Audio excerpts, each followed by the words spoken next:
that. I remember your plan, but she didn't know what hit her. And that was an excellent laugh. What I wanted to ask you is, one thing I noticed, like your platform has grown tremendously, obviously, because so many of the skills. So you go out talk about the other players. But you decided to use your platform to talk about body positivity. And I wanted to get a sense for why. I mean, obviously there are so many things to choose, and just why did you choose that one? Well, I think that I didn't choose it, it was chosen for me. Just through my experiences and through my story. So what I went through with the USTA in 2012, being #1 junior in the world, having my funding cut because they said I was out of shape and overweight and all this stuff, and didn't give me an opportunity to play and compete in the US Open. And so that narrative being out there and having to deal with that in the public eye, and it always being a topic of conversation. So my play, my performance, and my result was all first looked at as if I appeared to be in shape or not. So everything was physical and external.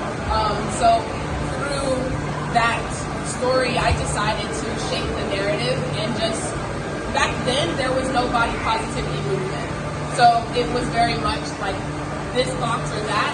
Do you fit here? Do you fit there? Now it's a lot more prevalent, which is why I think that it's been a long-lasting impact, because this is something that people and women especially have been dealing with for a really long time. It just wasn't talked about. So I think that this has been chosen for me, and I'm very thankful because, you know, it takes a certain type of person to be able to deal with that, something that can be very insecure publicly. And to be able to stand strong and continue to go out here and play and put myself out there, and that's all that I wanted to do was, you know, through my experiences and through being authentic to who I am, I've tried to really show and just put my real self out there. And I think that that's why people support me, because it's like, what you see is what you get.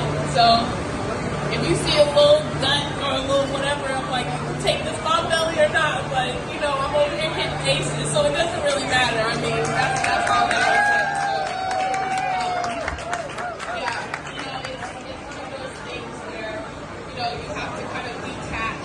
I've had to detach from the perception and the boxes that people have tried to put me in, and it's really empowering for me now, because I know the work that I put in to get here.